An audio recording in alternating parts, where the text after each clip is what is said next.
পৃথিবীতে এমন একটি দেশ রয়েছে যেখানে মানুষদের জন্য খাবার, পোশাক, এমনকি ঘর সবকিছুই নির্দিষ্ট করে দেয় সরকার।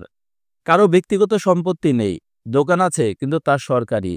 আপনি চাইলেই কোনো কিছু কিনতে পারবেন না, রেশন কার্ড লাগে।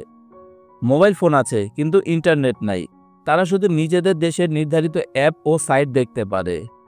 কেউ যদি বাইরের দেশ থেকে কোনো সিনেমা বা গান দেখে, তার শাস্তি হতে পারে জেল, জোরপূর্বক শ্রম, এমনকি মৃত্যুদণ্ড। এমনই সব আজব কর্মকাণ্ড হয় একটি দেশে। দেশটির নাম উত্তর কোরিয়া। হ্যাঁ বন্ধুরা, আজকের ভিডিওতে আমরা উত্তর কোরিয়ার এমনই কিছু আইন বা নিয়ম সম্পর্কে জানতে চলেছি।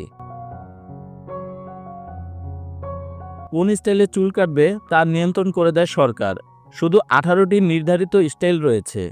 এই স্টাইলের মধ্যে চুল কাটতে হবে, নিজেদের মতো চুল কাটলেই শাস্তি। দক্ষিণ কোরিয়ার গান শুনলে হতে পারে জেল বা কিম পরিবারের মৃত্যুদিনে শোক বাধ্যতামূলক। হাসলে বা মদ খেলে শাস্তি। বাইবেল রাখা মানে অপরাধী, ধর্ম পালনে কড়াকড়ি, বাইবেল ধরলেই জেল। সে দেশে নির্বাচনের প্রার্থী একজনই, ভোট না দিলে আপনি সন্দেহভাজন হয়ে যাবেন। পর্যটকরা ছবি তুলতে পারে না ইচ্ছে মতো, গাইড ছাড়া চলা বা ছবি তোলা সবকিছুই নিয়ন্ত্রণে।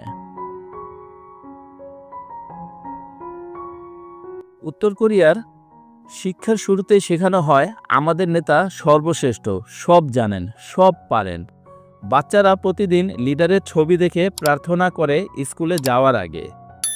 দেশের সব নিউজ, টিভি, বই সবকিছু নিয়ন্ত্রণ করে সরকার। বাইরের দুনিয়ার খবর সাধারণ মানুষ জানেই না। অন্য কোনো দেশের পণ্য, ফ্যাশন, এমনকি ভাষাও নিষিদ্ধ সেখানে। অনেকে এই অবস্থা থেকে মুক্তি পেতে চায়, তারা পালিয়ে যেতে চায় চীনের সীমান্ত পেরিয়ে দক্ষিণ কোরিয়া বা অন্য দেশে। কিন্তু এই পালানোটা খুবই বিপজ্জনক। সীমান্তে থাকে সেনা, পাহারা, মাইন, ধরা পড়লে আজীবন জেল, শ্রম শিবির বা মৃত্যুদণ্ড। তবু কিছু সাহসী মানুষ পালিয়ে যেতে সক্ষম হয়। তারা বাইরে এসে নিজেদের অভিজ্ঞতা শেয়ার করে। উত্তর কোরিয়ার সাধারণ মানুষের জীবন আসলে এক ধরনের কারাগার। তারা বেঁচে থাকে কিন্তু মুক্ত নয়। আপনার কি মনে হয়, স্বাধীনতা ছাড়া জীবন কি আদৌ পূর্ণ জীবন? আপনার মতামত কমেন্টে লিখে জানান। আর এমন আরও রিয়েল কন্টেন্ট পেতে চ্যানেলটি সাবস্ক্রাইব করতে ভুলবেন না।